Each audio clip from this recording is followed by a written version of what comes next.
Okey, Al-Kahfi 1517. Bolehkah membaca Al-Quran untuk mendapat habuan dunia semata-mata? Perbincangan ni, ia berkaitan dengan, ya betul, yang ni yang berkaitan dengan surah Al-Waqiah. Okey, soalan ni, saya baca Mufti Wilayah Persekutuan.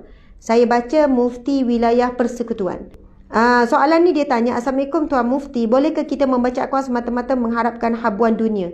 Sebagai contoh, membaca Al-Waqiah sebab nak kaya. Mohon penjelasan Tuan Mufti, terima kasih. Subhanallah. Okey, tuan-puan dimati Allah sekalian, kelebihan membaca surah Al-Waqiah ini berdasarkan Mufti Wilayah Persekutuan ya, bukannya ustazah rujuk sebarangan. Jadi ini kita nak menjawab kata-kata manusia yang mengatakan tak boleh, mana boleh beramal baca ayat-ayat surah tertentu dengan berhajatkan sesuatu. Kita kena baca Quran dengan kerana nak harap redha Allah saja. Sebenarnya jika ada surah ataupun ayat ataupun apa-apa amalan yang ada daripada hadis Nabi SAW, maksudnya kita boleh memanfaatkan dan menjadikan ia sebagai tawasul dengan hajat kita. Jadi tajuk kita berkenaan dengan rizki ya, kepada siapa yang baru masuk. Okey, kita tengok. Terdapat pelbagai hadis dan riwayat tertentu yang menceritakan tentang kelebihan dan fadilat beramal dengan surah tertentu. Ini seperti pengamalan membaca surah Al-Waqiah. Imam Syaukani menyatakan di dalam tafsirnya bahawa surah Al-Waqiah mengandungi 97 ayat atau 96 ayat dan diturunkan di Mekah. Okey. Di antara kelebihan membaca surah Al-Waqiah. Okey, dengar ya. Seperti diceritakan oleh Ibnu Mas'ud radhiyallahu anhu. Siapa Ibnu Mas'ud? Ini sahabat Nabi. Ini sahabat Nabi yang bercerita. Man qara'a suratal waqi'ah fi kulli lailatin lam tusibhu faqatun abadan. Maksudnya ialah barang siapa yang membaca surah Al-Waqiah pada setiap malam, maka ia tidak akan ditimpa musibah kefakiran selama-lamanya. Masya Allah. Imam Syaukani dalam tafsirnya menukilkan sebuah hadis yang dikeluarkan Ibnu Asakir daripada Ibnu Abbas radhiyallahu anhu. Sabda Nabi SAW, iaitu suratul Waqiah suratul Ghani faqra'uha wa'allimuha awladakum. Nabi SAW bersabda, surah Al-Waqiah merupakan surah kekayaan, maka bacalah ia dan ajarilah ia kepada anak-anak kamu. Subhanallah. Tuan-puan sekalian, bila sebut kaya, bukan semestinya kaya harta, bukan semestinya kaya duit, kan, kaya tu saja, tapi ia umum, kaya jiwa, kaya anak, kaya kasih sayang, kan, kaya ilmu. Subhanallah. Jadi di sini hadis riwayat Ibnu Abbas radhiyallahu anhu, sabda Nabi SAW, suratul Waqiah suratul Ghani, surah Waqiah adalah surah kekayaan. Faqra'uha, Nabi kata, maka bacalah ia dan ajarilah ia kepada anak-anak kamu. Subhanallah. Dan kalau kita lihat tadi tu kan, Ibnu Mas'ud mengatakan, barang siapa yang membaca surah Al-Waqiah pada setiap malam, maka ia tidak akan ditimpa musibah kefakiran selama-lamanya. Selain itu, Dr. Wahbah Zuhaili menukilkan sebuah hadis yang menceritakan tentang kelebihan surah Al-Waqiah. Ustazah baca mana tu Ustazah? Biar betul. Kan hari ni memang orang semua nak dalil, nak bukti. Tuan-puan boleh cari dalam Al-Kahfi, rujuk Mufti Wilayah Persekutuan. Tajuknya ialah, bolehkah membaca Al-Quran untuk mendapatkan habuan dunia semata-mata? Al-Kahfi 1517.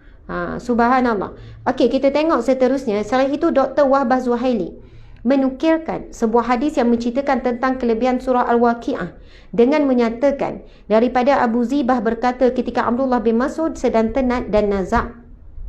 Ketika Abdullah bin Mas'ud, ini sahabat Nabi tuan-puan sekalian.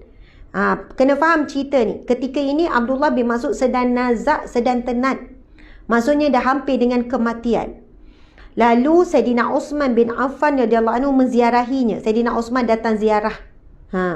Dan bertanya berkenaan dengan peninggalannya kepada anak perempuannya. Masya Allah, Allahu Akbar. Maksudnya Sayyidina Uthman pergi ziarah macam kita lah, kan, orang yang sakit apa semua. Jadi Sayyidina Uthman pun bertanya, Masya Allah, Sayyidina Uthman bin Affan bertanya kepada Abdullah bin Mas'ud, apakah yang kamu dah sediakan untuk anak perempuanmu? Masya Allah. Apa jawapan Ibnu Mas'ud? Ni sahabat Nabi ni tuan-puan sekalian. Dan kita tahu orang yang paling benar selepas Rasulullah adalah para sahabat. Sebab para sahabat dia direct dengan Nabi, dapat pendidikan daripada Nabi, dengar sendiri hadis-hadis daripada Nabi. Sebab itu golongan pertama yang paling terpercaya bila menyampaikan sesuatu adalah daripada sahabat. Kemudian baru pergi kepada at-tabi'in, baru pergi kepada salafiyah. Subhanallah. Okey, kita tengok apa jawapan Ibnu Mas'ud. Apakah engkau risau akan puteri-puteriku menjadi fakir? Anak-anak perempuanku, maksudnya ramai anak dia. Ibnu Mas'ud dalam nazak ni bertanya kembali kepada Sayyidina Uthman bin Affan. Apakah engkau risau akan puteri-puteriku menjadi fakir? Sesungguhnya aku telah memerintahkan ataupun aku telah menyuruh ataupun aku telah mendidik puteri-puteriku untuk membaca surah Al-Waqiah pada setiap malam. Ini kerana aku telah mendengar Rasulullah sallallahu alaihi wasallam bersabda, barang siapa yang membaca surah Al-Waqiah pada setiap malam, maka ia tidak akan ditimpa musibah kefakiran selama-lamanya. Lihat tafsir Al-Munir li Zuhaili. Jadi persoalannya adalah, boleh tak kita baca surah Al-Waqiah dengan niat-niat seumpama ini? Jawapannya adalah boleh. Keterangan seterusnya adalah tawassul dengan Al-Quran sebagai amal soleh. Berbalik kepada persoalan di atas, kami datangkan perbahasan berkenaan penggunaan Al-Quran sebagai perantaraan dan mendekatkan diri kepada Allah untuk mencapai hajat yang diingini. Justeru kami datangkan maksud tawassul. Dari segi bahasa bermaksud taqarrub. Apa maksud tawassul, tuan-tuan puan-puan sekalian? Iaitu kita beramal dengan sesuatu amal soleh dengan niat dan tujuan hajat-hajat tertentu. Dibenarkan tidak dalam mazhab kita, dalam ahli sunnah wal jamaah, dibenarkan dengan amalan tertentu untuk kita dapat hajat-hajat tertentu, tuan-puan sekalian. Tetapi biarlah ia datangnya daripada Rasulullah sallallahu alaihi wasallam, bukan direka-reka oleh sendiri, buat ni baru sekian-sekian. Tetapi kalaulah seorang guru menyuruh buat tu buat ni, tetapi semua amalan itu daripada Nabi, maka dibenarkan. Masya Allah. Okey, selain itu tawassul membawa maksud taqarrub. Tawassul ini sendiri adalah mendekatkan diri dengan Allah. Daripada kita menggunakan perkara-perkara yang lain untuk dapat hajat, baiklah kita mengamalkan apa-apa yang daripada Al-Quran ataupun hadis Nabi, zikir-zikir yang boleh dekatkan kita dengan Allah. Selain itu, tawassul juga memberi maksud mendekatkan diri kepada Allah dengan perantaraan. Ini seperti meminta doa kepada Allah dengan nama atau sifat Allah, atau menggunakan perkataan dengan amal soleh dan orang soleh yang masih hidup. Allah Subhanahu Wa Taala berfirman dalam Al-Quran, yang bermaksud, wahai orang beriman, bertakwalah kepada Allah dan carilah yang boleh menyampaikan kepadanya dengan mematuhi perintahnya dan meninggalkan larangannya. Subhanallah. Bertawassul menggunakan Al-Quran sebagai kalam Allah bagi tujuan perantaraan bagi mencapai satu matlamat. Para fuqaha bersepakat disunatkan untuk bertawassul menggunakan nama dan sifat Allah bagi setiap urusan dunia dan di akhirat. Hukumnya disunatkan. Hukumnya, tuan-puan sekalian, dituntut. Ia sangat bagus. Firman Allah Subhanahu Wa Taala, walillahil asmaul husna fad'uhu biha. Bagi Allah nama-namanya yang mulia, maka memintalah menggunakan nama-namanya. Syekh As-Sa'id di dalam tafsirnya menyatakan penggunaan sifat dan nama Allah sebagai pantaran dalam doa merupakan perkara yang menyeluruh bagi setiap permasalahan. Sebagai contoh, doa menggunakan sifat Allah, murahkanlah rezeki ke atasku, wahai Allah yang Maha memberi rezeki. Maksudnya boleh. Okey, aku mendengar daripada baginda sallallahu alaihi wasallam. Masya Allah. Ini sabda Nabi riwayat At-Tirmizi. Man qara'al Qur'an falyas'alillaha bihi fa innahu sayaji'u aqwamun yaqra'un al-Qur'an yas'aluna bihin nas. Subhanallah. Maksudnya, barang siapa yang membaca Al-Quran, maka hendaklah ia meminta kepada Allah dengannya. Ini kerana sesungguhnya akan datang suatu kaum apabila membaca Al-Quran, kemudian mereka akan meminta-minta kepada manusia. Na'udzubillah min zalik. Maksudnya, kita baca Quran lalu minta dengan Allah dengan apa yang kita baca tu. Sebab Nabi kata akan datang satu kaum, dia baca Quran tapi meminta-mintanya lebih kepada manusia. Masya Allah. Jadi hukumnya, tadi kita baca sunat bertawassul. Okey, kalau orang kata, kamu baca Al-Waqiah setiap malam? Kenapa? Memang saya baca Al-Waqiah setiap malam. Dan lepas baca waqiah, saya minta hajat-hajat saya. Minta untuk anak-anak soleh-soleha, Allah ubah akhlak anak, Allah ubah akhlak saya, Allah ubah akhlak suami. Dan saya minta juga selepas itu Allah murahkan rezeki yang barakah. Baru ni kan ada hamba Allah datang berdoa kepada saya. Kan dia doa, ya Allah kurniakanlah kepada Ustazah Asma rezeki yang mengalir tanpa henti seperti air zam-zam ya Allah. Saya kan terharu, saya kata, biasa orang doakan saya, Allah berikanlah rezeki yang berlimpah buat Ustazah, timnya untuk buat-buat kerja dakwah ni. Kan seperti air sungai yang mengalir. Saya kata air zam-zam adalah air yang tak akan pernah berhenti sampai kiamat. Tapi air sungai, dah banyak dah air sungai di dunia ni kering. Jadi kalau kita sebut air zam-zam tu, kita tahu iaitu air daripada syurga. Kan air yang sampai hari ni saintis tak boleh jawab kenapa tak pernah kering, tak pernah habis. Kemudian air tu pula keluar daripada kawasan padang pasir. Dan mereka gali dalam macam mana, subhanallah. Dan air zam-zam lah air yang paling banyak diambil oleh manusia berbanding air-air sungai. Kan bayangkan ya, setiap hari berapa ribu galen kan seluruh dunia kalau time musim haji, tapi tak pernah putus, tak pernah kurang dan tidak pernah berubah rasanya. Kalau air-air sungai semua tu dah berubah rasa, air mata air pun berubah rasa. Sebab itu adalah satu mukjizat daripada Allah Subhanahu Wa Taala. Okay, jadi kesimpulan berbalik pada persoalan di atas, harus untuk beramal dan meminta suatu perkara menggunakan pantaran ayat suci Al-Quran untuk mendapat habuan dunia dan akhirat. Justru diharuskan untuk membaca surah Al-Waqiah supaya mendapat kelebihan dan kekayaan seperti dinyatakan hadis di atas. Para fuqaha bersepakat disunatkan untuk bertawasul dengan amal soleh. Masya Allah, Allahu Akbar. Tuan-puan yang dimati Allah sekalian. Jadi jelas ya, sebab saya bercakap tentang bab rezeki yang dicari, yang digali. Jadi untuk kita dapat keberkatan rezeki, biarlah kita meminta daripada pemberi rezeki. Dan kena ikat selalu, ya Allah kurniakanlah kepada kami rezeki yang barakah berupa anak yang baik, suami yang baik, penyejuk hati, suami yang setia, suami yang tidak memandang wanita lain selain padaku. Boleh tak minta macam tu? Boleh. Rizkikanlah ya Allah rezeki yang barakah berupa anak yang soleh. Saya selalu suka ingatkan, bila minta rezeki dengan Allah, ikat perkataan barakah. Mesti ikat dengan perkataan barakah. Kalau tak ada barakah, jadi musibah tuan-puan sekalian. Itu namanya, kita sebut apa ni? Ustazah Akilah? Istidraj. Sebab apa? Allah Maha Kaya dan Allah tak heran memberi kekayaan kepada siapa sahaja. Orang kafir pun Allah bagi kalau diikhtiar. Orang yang hari-hari sembah tokong, hari-hari sembah berhala pun kalau diikhtiar Allah bagi. Sebab apa? Allah Maha Kaya. Kita kalau ada duit, kita beri kepada orang yang sayang kita. Takkan bagi kat musuh kot. Tapi Allah SWT tetap beri kepada musuh. Siapa musuh Allah? Mereka yang mensyirikkan Allah Subhanahu Wa Taala. Sebab apa? Tidak ada nilai sedikit pun harta-harta dunia ni di sisi Allah. Tetapi tuan-puan sekalian, bagi kita ni orang-orang Islam ada dua.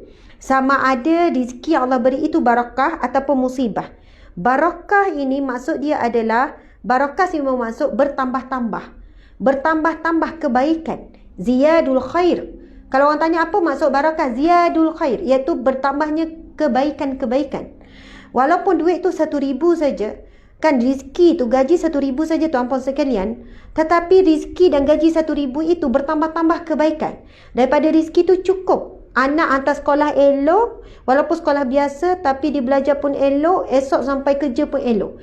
Ada orang gaji 20,000, hantar anak sekolah kamai lagi private school, siap ada sekian, tapi akhlak anak tak menjadi, itu tak jadi, mungkin rezekinya tak barakah.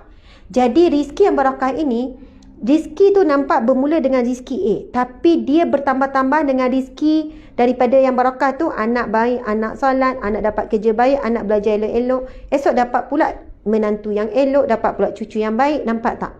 Itu yang bermaksud barakah. Subhanallah. Tetapi kalau musibah, rezeki yang satu musibah namanya adalah istidraj, yang mana Allah beri tetapi ia meninggikan tempat jatuh. Itu namanya istidraj. Ya, dia naik, bisa naik. Okey, lepas tu ni, lepas tu sekian-sekian. Naik, tuan-puan sekalian. Dan dia rasa dia adalah orang yang diberikan Allah kurniaan yang banyak. Kan, bila orang tanya, macam mana boleh berjaya macam ni? Kita kalau nak berjaya, dia pun bla-bla bagi tip-tip-tip. Dia lupa bahawasanya yang meminjamkan kekayaan adalah Allah Subhanahu Wa Taala. Kan, dia berbangga ni, kekayaan banyak ni. Tapi solat tak jaga, aurat tak jaga, hubungan sosial tak jaga, macam-macam lah tak jaga, menipu. Sebut menipu, saya ingat semalam Semalam adalah saya pergi ke satu tempat ni, lepas tu saya berjumpa dengan hamba Allah ni. Dia kerja di tempat tersebut dan saya gunakan khidmat dia. Masa borak-borak tu kan dia kata, "Ustazah, saya kan nak share dengan Ustazah. Ramai yang datang ke sini Ustazah. Suami orang tapi bawa perempuan lain ke sini Ustazah." Macam mana kamu tahu? Saya tahulah sebab saya kenal isteri dia dan saya tahu isteri dia pun selalu ambil rawatan di sini. Dan lepas tu kan bila saya kenal dan dia suami siap pesan, "Kamu jangan nak bagi tahu isteri saya bawa ni." Lepas tu Ustazah, ada tu kami jumpa ramai yang lelaki suami ni senyap-senyap dan isteri sampai sekarang tak tahu dia orang ni dah kahwin. Kan? Kahwin dengan maid sendiri duduk dalam rumah yang isteri tak tahu pun. Lepas tu macam mana kamu tahu? Yelah sebab yang isteri dia tu cakap, "Kamu jangan bagi tahu mem saya kan, puan saya yang saya ni dah kahwin dengan suami dia."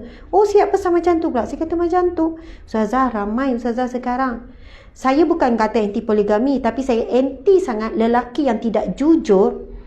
Yang tidak jujur dalam berpoligami itu satu perkara yang mungkar. Itu satu kesilapan. Ia telah mengenepikan hak seorang isteri dalam melakukan pengorbanan yang pelbagai. Lepas tu cerita Ustazah sekarang, orang gaji dia tu Ustazah dah ada penthouse, dah ada orang gaji pula, ada kereta mewah. Sebab dia dah ugut suami ni. Dah ugut. Kalau ni dia akan bocorkan rahsia nak bagi tahu isteri yang pertama yang dia dah kahwin dengan maid apa semua ni. Dia kata siap gini. Itu saya cuma nak selitkan tuan-puan sekalian. Jangan rasa kekayaan sampai boleh buat apa saja sebab duit ada. Sampai hilang nilai moral, akhlak, kejujuran. Walaupun dia orang tak ada duit Ustazah, heran apa tambah isteri sembunyi-sembunyi ni, beli banglo beli tu. Tetapi jika tidak ada barakah, itu dah ada cici tak ada barakah. Hidup yang macam ni, dalam menipu, dalam tak jujur, menyorok-nyorok, hidup tenang tak? Bahagia tak? Mesti hidup dalam ketakutan. Sentiasa takut rahsia bocor. Takut kalau anak-anak tahu, anak-anak terasa hati kenapa bapak buat macam ni dekat mak. Takut mak ni. Hidup takkan tenang. Orang yang berpura-pura menipu, yang berkhianat, yang tak jujur, hidup memang takkan tenang. Walaupun harta banyak menimpa arwah, ini ciri-ciri hidup ataupun rezeki yang tak barakah. Apabila Allah menarik ketenangan, sepatutnya dia boleh bahagia, tenang dengan rezeki yang Allah berikan. Masya Allah. Sebab itu Nabi SAW bersabda, "Da' ma yaribuka ila ma la yaribuka." Tinggalkan apa yang mengganggu hatimu, yang memberikan kegelisahan kepada apa yang menenangkanmu, tuan-puan sekalian. Jadi saya nak tutup ni sebab nak masuk bab zakat ni, tuan-puan sekalian. Kita bila minta dengan Allah, ikat dengan perkataan barakah. Istidraj ni adalah Allah berikan nikmat tetapi untuk meninggikan tempat jatuh. Dia naik satu anak tangga. Naik. Ini disebut di dalam Al-Quran, disebut dalam hadis Nabi SAW. Istidraj. Tentang disebut dalam hadis Nabi bagaimana apabila sampai satu ketika, orang ni dia jatuh, dia akan hancur terus. Na'udzubillah min zalik. Sebab itu rizki ni boleh pergi kepada dua. Yang pertama rizki yang barakah. Kedua, ia adalah rizki yang musibah. Dan istidraj ni tuan-puan sekalian disebutkan dalam satu Allah berfirman dalam Al-Quran, sanastadrijuhum min haitsu la ya'lamun. Kami akan menarik mereka sedikit demi sedikit ke jurang kebinasaan dari arah yang mereka tidak mengetahui. Sanastadrijuhum. Ini perkataan istidraj. Maksud Allah tarik, dalam bentuk nikmat tetapi sebenarnya ke arah jurang kebinasaan. Na'udzubillah min zalik. Tengok ya. Ini daripada hadis Nabi SAW, hadis riwayat Ahmad dan Baihaqi. Nabi SAW bersabda, "Idza ra'aita Allah Ta'ala yu'til 'abda min ad-dunya ma yuhibbu wa huwa muqimun 'ala ma'asihi fa inna ma dzalika minhu istidraj." Apabila kamu melihat Allah Subhanahu Wa Taala memberi kepada hamba daripada perkara dunia yang diinginkannya, sedangkan dia terus melakukan maksiat kepadanya, maka ketahuilah perkara tersebut adalah istidraj daripada Allah. Istidraj iaitu adalah cara Allah menarik dia ke jurang kebinasaan. Na'udzubillah min zalik. Jadi lepas ni kalau doa minta rezeki, ikat dengan perkataan barakah. Ya Allah, kurniakanlah kepadaku rizki yang barakah berupa anak yang soleh, penyejuk hati, kan, rizki keuangan yang stabil, mampu bayar hutang. Ya Allah, sekian-sekian, mintalah rumah yang lebih selesa. Boleh minta, tapi ikat perkataan barakah. Dan apabila kita belum dapat rizki tersebut, kita rasa tenang sebab kita faham Kenapa ya usaha-usaha tak jadi lagi? Kenapa berniaga-berniaga asyik bankrupt? Kita pun ingat balik doa kita. Sebab kita minta dengan Allah rezeki yang barakah. Mungkin perniagaan tu kalau berjaya tak barakah sebab tu Allah tak izinkan. Kenapa tak dapat beli kereta impian? Mungkin kalau kita dapat tak barakah, belum masanya lagi. Kenapa anak ni kan minta dengan Allah supaya anak ni penyejuk hati? Kenapa anak ni belum berubah? Kita ingat balik doa kita. Kita nak minta barakah. Mungkin kalau anak ni jadi baik, kita lupa diri pula. Kita riak, ujub, takabur dan sebagainya. Kenapa suami ni tak berubah lagi? Padahal dah minta dengan Allah, dah amalkan awaqi'ah. Kita ingat balik, kita minta barakah. Mungkin kalau suami berubah kan, mungkin ada sesuatu yang buruk akan berlaku. Allah tahu bila waktu tepat Allah nak beri kepada kita rizki yang barakah tu. Jadi sentiasa ikat dia perkataan barakah, tuan-puan sekalian.